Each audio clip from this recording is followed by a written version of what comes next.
Une simple envie de steak m'a jeté au cœur d'une dispute, et, sans le savoir, j'ai réclamé une femme et une guerre que je ne pouvais plus fuir. Ce jour-là, je n'avais qu'une seule chose en tête, un bon morceau de bœuf, un T-bone, pour être précis. Un de ces steaks épais, marbrés à la perfection, qui grésille sur le grill et vous fait oublier que vous êtes seul pour le manger. Je suis charpentier, je travaille de mes mains toute la journée sous le soleil écrasant de l'Arizona, et le vendredi soir, c'est mon rituel. Un bon steak, une bière fraîche et le silence de mon petit atelier en bordure du désert. C'est simple, mais c'est ma vie. Le marché de la petite ville de Dusty Creek n'est pas grand-chose. Quelques étals en bois sous un auvent en tôle où les fermiers des environs viennent vendre leurs produits. Ça sent la poussière, le foin et les épices. C'est bruyant, vivant, un concentré de notre petite communauté hétéroclite. Je connaissais tout le monde, ou presque. Je me dirigeais vers le stand de Big John, le boucher, un colosse dont les mains étaient aussi larges que des battoirs, mais aussi délicates qu'un chirurgien quand il s'agissait de découper une côte de bœuf. J'étais presque arrivé, le sourire aux lèvres à l'idée de mon festin solitaire, quand une scène a attiré mon attention. Près du stand de poterie, à l'écart du flux principal, 3 hommes entouraient une femme. Ce n'était pas une conversation amicale. Leur posture était celle de prédateurs encerclant une proie. C'étaient les frères Miller, des brutes locales connus pour chercher les ennuis après quelques bières de trop, et il n'était même pas midi. Ils riaient, grassement, se bousculant l'un l'autre, tandis que la femme restait immobile, le dos contre un des poteaux en bois de l'auvent. Elle était apache. Cela se voyait à ses pommettes hautes, à sa peau cuivrée par le soleil et à la longue tresse de cheveux de jais qui tombait sur son épaule. Elle portait une simple robe en coton et des mocassins usés, mais elle avait une dignité, une immobilité qui contrastait violemment avec l'agitation agressive des Miller. Ses yeux sombres, profonds, ne montraient aucune peur, juste une sorte de lassitude infinie, comme si elle avait déjà vu cette scène des centaines de fois. Elle tenait un petit sac en toile contre elle, comme si c'était la chose la plus précieuse au monde.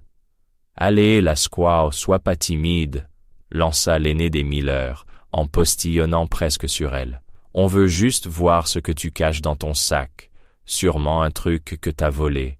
Mon sang n'a fait qu'un tour. J'ai horreur de l'injustice, de la lâcheté des forts qui s'en prennent aux faibles. Une partie de moi, la partie sensée, me criait de continuer mon chemin. Ce n'était pas mes affaires. M'en mêler ne pouvait que m'attirer des ennuis. J'avais du travail qui m'attendait, un steak qui rêvait de mon grill, mais l'autre partie, celle que mon grand-père avait forgée à coups de leçons sur l'honneur, m'a cloué sur place. Je ne pouvais pas partir. J'ai soupiré, abandonnant mentalement mon T-bone à un triste sort. J'ai fait un détour et je me suis approché lentement du groupe. « Il y a un problème, les gars », ai-je demandé d'une voix que je voulais calme et neutre. Les 3 têtes se sont tournées vers moi. Leurs sourires narquois se sont figés. Ils me connaissaient. Pas comme un ami, mais comme le type solitaire qui vit à l'écart et qui peut manier une hache aussi bien qu'un marteau. Je ne suis pas un géant, mais des années de travail du bois m'ont donné une carrure solide. « Mêle-toi de tes affaires, le français », grogna l'un d'eux. Il m'appelait comme ça à cause de mon nom de famille. Dubois, un héritage d'un ancêtre lointain. Cette femme fait partie de mes affaires. Ai-je menti sans hésiter, en plantant mon regard dans celui du chef? Elle devait me livrer quelque chose. Laissez-la tranquille. Le silence s'est installé, lourd et tendu. Les gens autour commençaient à nous regarder, mais personne n'osait intervenir. La femme, elle, n'avait pas bougé d'1 millimètre. Ses yeux, cependant, s'étaient opposés sur moi. Il n'y avait ni gratitude, ni soulagement. Juste une intense curiosité, une analyse froide qui me mettait mal à l'aise. L'aîné des Miller a fait un pas vers moi, le torse bombé. « Tu te prends pour qui? C'est juste une Indienne.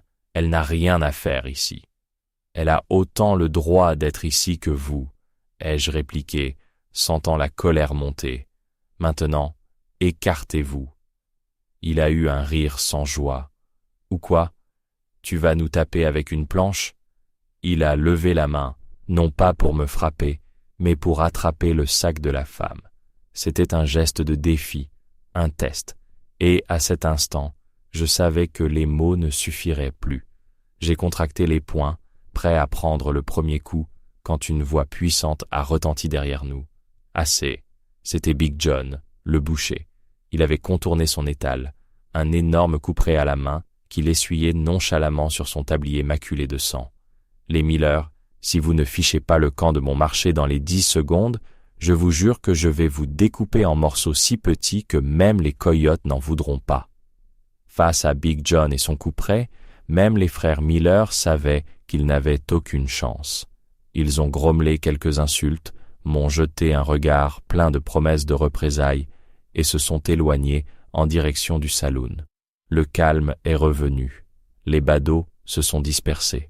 Big John m'a fait un clin d'œil avant de retourner à ses viandes. Je me suis retrouvé seul avec la femme. Elle n'avait toujours pas bougé. Je me suis tourné vers elle, un peu embarrassé. « Ça va? Ils ne vous ont pas fait de mal ?»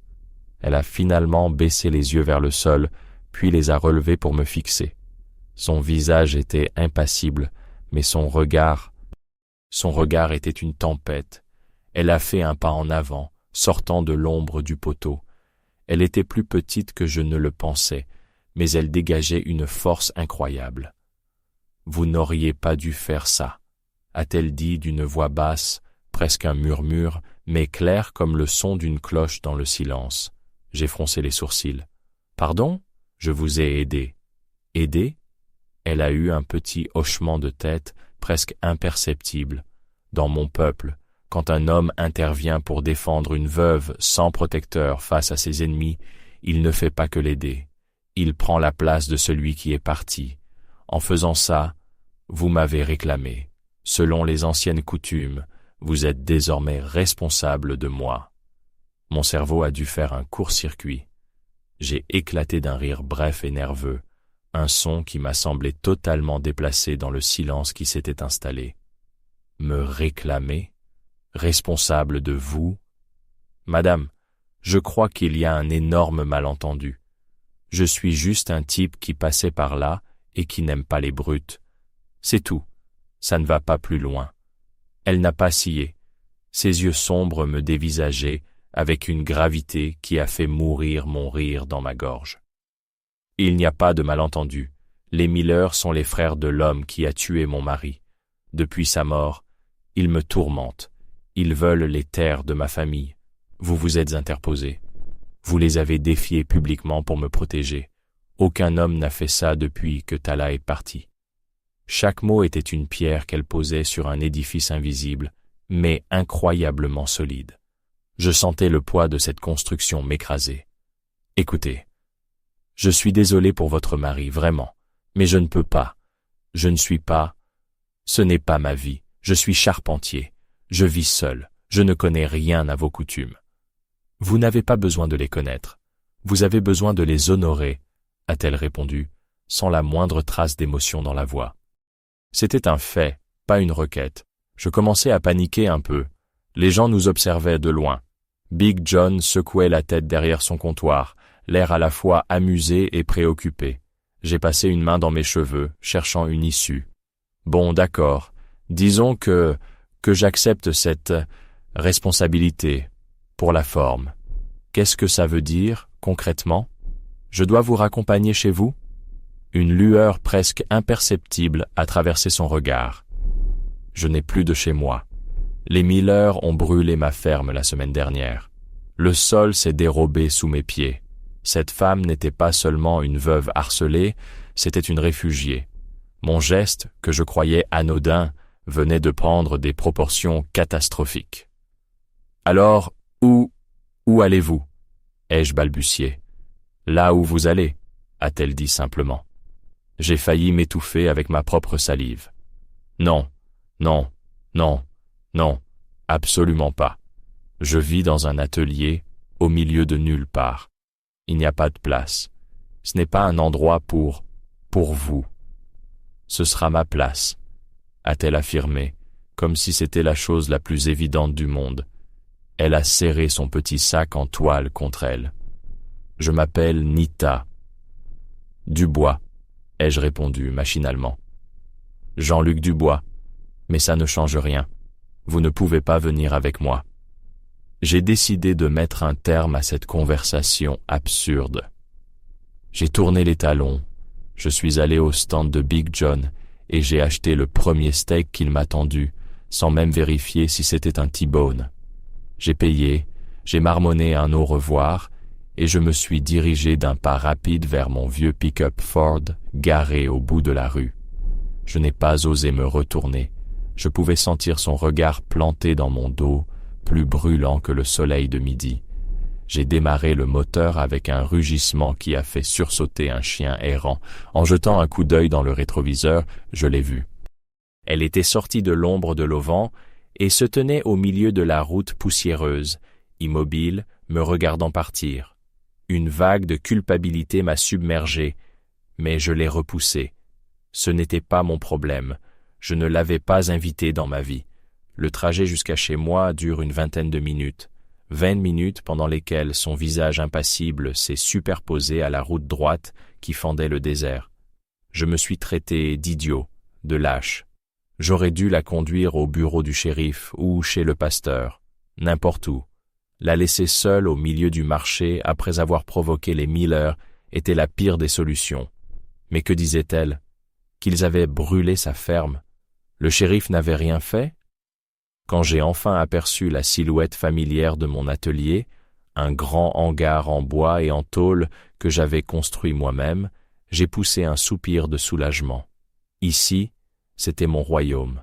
Le bruit, la poussière, l'odeur de la sciure et de l'huile de lin. Un sanctuaire de solitude. J'ai coupé le contact et je suis resté un instant assis, le silence retombant autour de moi, seulement brisé par le chant d'une cigale. J'ai attrapé mon steak et je suis sorti du camion, bien décidé à oublier toute cette histoire. J'ai fait le tour du véhicule et je me suis figé. Mon cœur a raté un battement. Adossé au vieux chêne qui marquait l'entrée de ma propriété, à une centaine de mètres de là, une silhouette se tenait immobile. C'était elle, Nita. Ce n'était pas possible. Il n'y avait qu'une seule route. Je ne l'avais pas doublée. Elle n'avait pas de voiture, pas de cheval. Il n'y avait aucun moyen humain pour qu'elle soit arrivée ici, avant moi.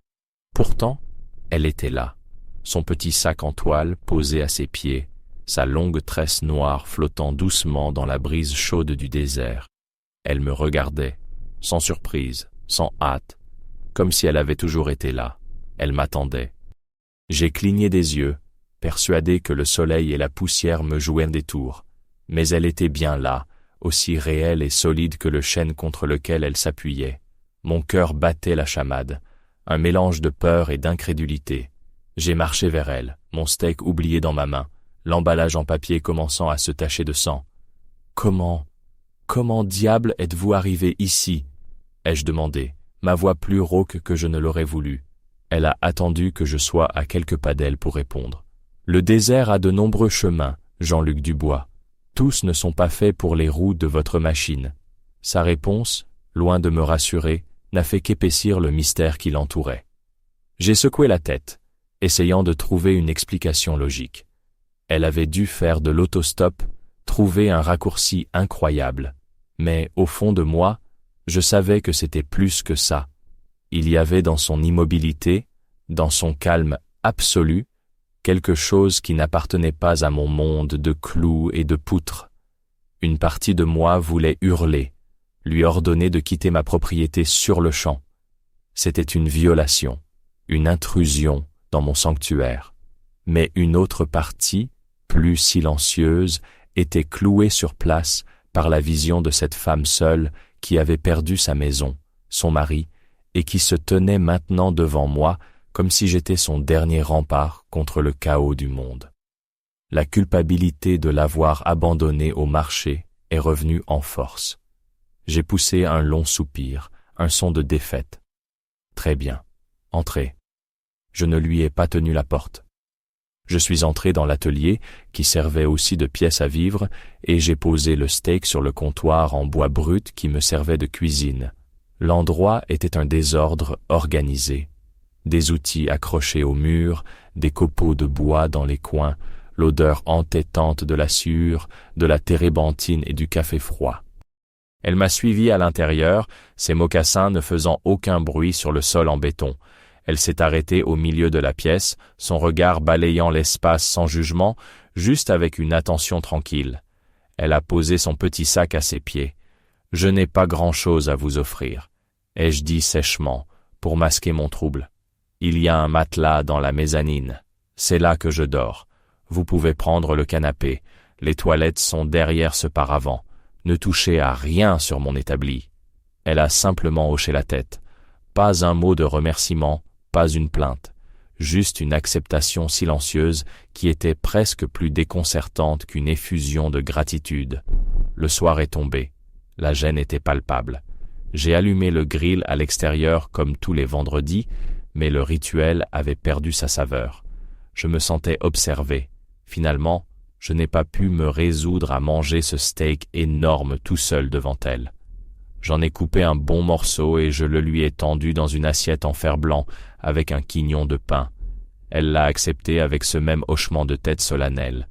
Nous avons mangé en silence, assis à des extrémités opposées de la grande table de travail, le bruit des grillons et le crépitement du feu pour seule conversation. C'était le repas le plus étrange de toute ma vie. Les jours suivants se sont installés dans une routine improbable. Je me levais à l'aube. Elle était déjà debout, assise sur le seuil de la porte, regardant le soleil se lever sur le désert. Elle ne parlait presque pas, mais elle était incroyablement présente. Elle se déplaçait dans mon espace avec une grâce silencieuse, rangeant une bricole ici, nettoyant un outil là, sans jamais donner l'impression de s'imposer.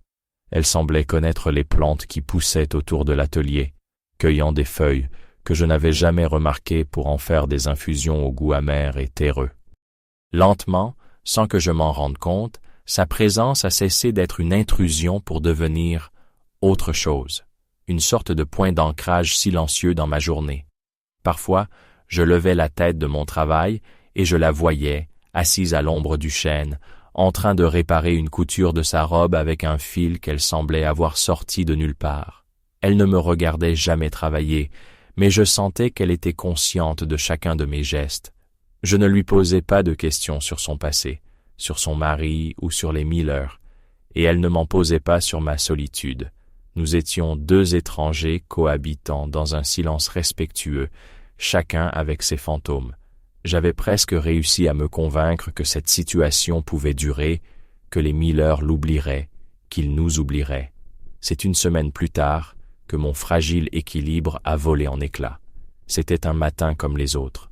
Je suis sorti avec ma tasse de café pour inspecter une série de cadres de fenêtres que je devais livrer. Je me suis approché de mon établi extérieur, celui où je faisais les découpes les plus sales, et là, posé en plein centre de la lourde enclume que j'utilisais pour redresser le métal, il y avait un serpent à sonnette. Il n'était pas simplement posé là. Il était mort, enroulé sur lui-même dans une spirale parfaite, presque artistique. Sa tête était écrasée, et sa sonnette, l'ensemble des anneaux de sa queue, avait été coupée et placée délicatement au centre de la spirale, comme une offrande macabre. Mon sang s'est glacé. Ce n'était pas l'œuvre d'un prédateur, c'était un message, clair, brutal et délibéré. La fureur a chassé la peur. J'ai fait demi-tour, et je suis rentré dans l'atelier d'un pas rageur. Nita était en train de balayer silencieusement les copeaux de la veille. « C'est vous qui avez fait ça ?» ai-je lancé, ma voix tremblante de colère. « C'est un de vos trucs, une de vos coutumes pour me remercier ?» Elle a arrêté de balayer et a levé vers moi ses yeux insondables. Elle n'a pas répondu. Elle est simplement sortie, a contourné l'atelier et s'est approchée de l'enclume. Je l'ai suivie, le cœur battant à tout rompre. Elle a observé le serpent mort pendant un long moment, son visage, une fois de plus, un masque impénétrable. Puis, elle s'est tournée vers moi. « Non », a-t-elle dit, et sa voix était plus grave que d'habitude. « Ce n'est pas mon peuple qui a fait ça. C'est un message des vôtres, un message des Miller. Ils savent que je suis ici. » Elle a marqué une pause et son regard s'est intensifié, comme si elle pouvait voir à travers moi jusqu'à l'endroit le plus vulnérable de mon âme. Et ils savent que pour atteindre un homme comme vous, un homme seul et dur, il ne faut pas viser la tête. Il faut viser la seule chose qu'il a décidé de protéger. Ces paroles ont eu l'effet d'un seau d'eau glacée. La colère a laissé place à une prise de conscience brutale et terrifiante. Ce message ne lui était pas destiné à elle seule. C'était un avertissement pour moi. Il ne s'attaquait pas à la veuve Apache. Il s'attaquait à l'homme blanc qu'il avait pris sous son aile. Il venait de transformer sa tragédie en mon problème, en ma guerre. Et ils avaient choisi le symbole parfait. Un serpent venimeux laissé sur mes outils, dans mon sanctuaire. Il souillait mon travail, ma vie, mon isolement. « Qu'est-ce qu'on fait ?» ai-je demandé, et le « on » est sorti de ma bouche avant que j'aie pu le retenir. Il a flotté entre nous, lourd de sens. Je n'étais plus Jean-Luc Dubois, le charpentier solitaire. J'étais devenu la moitié d'un « on ». Nita a tendu la main, non pas vers le serpent, mais vers ma vieille hache de charpentier qui était posée contre l'établi. Elle l'a soulevée. Le lourd outil semblait léger entre ses mains. Elle en a inspecté le tranchant avec le pouce, un geste d'expert que j'aurais pu faire moi-même. « Mon peuple ne fuit pas devant les serpents, » a-t-elle dit, son regard toujours fixé sur le fil de la lame. « Nous leur coupons la tête. Les Miller pensent que vous êtes faible parce que vous vivez seul. Ils pensent que je suis faible parce que je suis une femme. Ils ne comprennent ni ce qu'est un homme qui bâtit, ni ce qu'est une femme qui a tout perdu. » Elle m'a tendu la hache. Ce soir, ils viendront. Ils ne se contenteront plus d'un message. Je n'ai pas demandé comment elle le savait. À ce stade, je ne doutais plus de ses intuitions. J'ai pris la hache, son poids familier et rassurant dans ma main. La peur était toujours là, nichée au creux de mon ventre, mais elle était maintenant recouverte par une couche de détermination froide. Ma solitude avait été ma forteresse, mais il venait d'en faire ma plus grande faiblesse, et la seule façon de la protéger, c'était de me battre. Nous n'avons pas échangé beaucoup de mots le reste de la journée. Le silence entre nous n'était plus gêné, il était devenu un langage de préparation. J'ai vérifié le vieux fusil de chasse de mon grand-père, que je n'avais pas touché depuis des années. Je l'ai nettoyé et huilé. Nita, de son côté, s'est éclipsée dans le désert pendant près d'1 heure.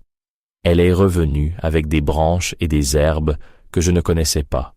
Elle les a disposées silencieusement autour des points d'accès de l'atelier, créant une sorte de périmètre invisible. Quand la nuit est tombée, le désert est devenu un océan d'ombre et de bruits inconnus. Nous n'avons pas allumé de lumière. Nous étions assis dans la pénombre de l'atelier, moi sur une chaise avec le fusil sur mes genoux, elle accroupie près de la porte ouverte, aussi immobile qu'un rocher. L'attente était une torture. Chaque craquement, chaque ululement de chouette me faisait sursauter. Ils sont arrivés peu après minuit. Le son de leur camion a déchiré le silence bien avant que ses phares n'inondent l'allée. 3 silhouettes en sont descendues, armées de battes de baseball et d'un bidon d'essence. Ils ne venaient pas pour discuter. Ils venaient pour finir ce qu'ils avaient commencé avec la ferme de Nita. « Sors de là, le Français !» a hurlé l'aîné des Miller. « Livre-nous la squaw, et on te laissera peut-être tranquille. » Mon cœur tambourinait contre mes côtes. J'ai levé le fusil, mes mains moites sur le bois de la crosse. C'est à cet instant que Nita a posé une main sur mon bras. Sa peau était fraîche, son contact étonnamment apaisant. « Attendez mon signal » a-t-elle murmuré, sa voix à peine audible. Elle s'est levée et a marché, seule et sans armes, dans l'encadrement de la porte, baignée par la lumière crue des phares.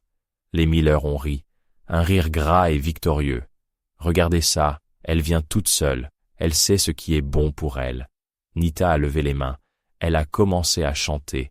Ce n'était pas une chanson, mais une sorte de mélopée basse et gutturale, une plainte qui semblait venir du fond des âges. Le son a flotté dans la nuit, étrange et hypnotique.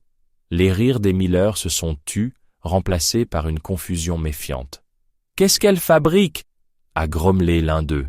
C'est là que j'ai vu le signal. Une légère inclinaison de la tête.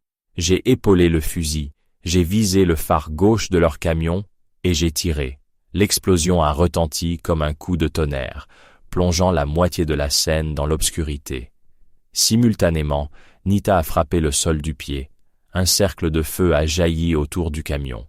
Les herbes sèches qu'elle avait disposées s'étaient enflammées instantanément, créant un mur de flammes qui a piégé les 3 hommes entre le feu et l'atelier.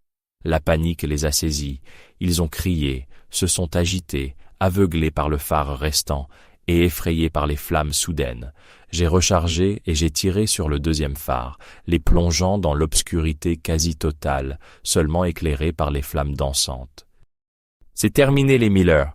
ai-je hurlé, ma voix retrouvant enfin sa force. « Partez d'ici et ne revenez jamais, ou je jure que le prochain coup ne visera pas une ampoule. » J'étais seul, avec un vieux fusil à un coup, mais dans le chaos, le feu et l'obscurité, ils ne le savaient pas. Ils ont entendu la détermination dans ma voix. Ils ont vu le feu qui semblait obéir à cette femme étrange. Ils ont compris qu'ils n'étaient pas sur leur terrain. Ils ont trébuché, se sont bousculés pour s'extirper du cercle de feu, ont sauté dans leur camion et ont démarré en trombe, laissant derrière eux une batte de baseball et leur bidon d'essence. Le silence est revenu, seulement troublé par le crépitement du feu qui commençait à mourir. Nita est rentrée à l'intérieur, son visage illuminé par les dernières lueurs. Il n'y avait ni triomphe, ni soulagement sur ses traits, juste le calme. « Ils ne reviendront pas », a-t-elle dit. Ce n'était pas une question, c'était une certitude. Elle s'est approchée de moi. Pour la première fois, j'ai vu quelque chose dans ses yeux qui ressemblait à de la douceur. « Vous n'avez pas fui, Jean-Luc Dubois. Vous avez honoré la coutume.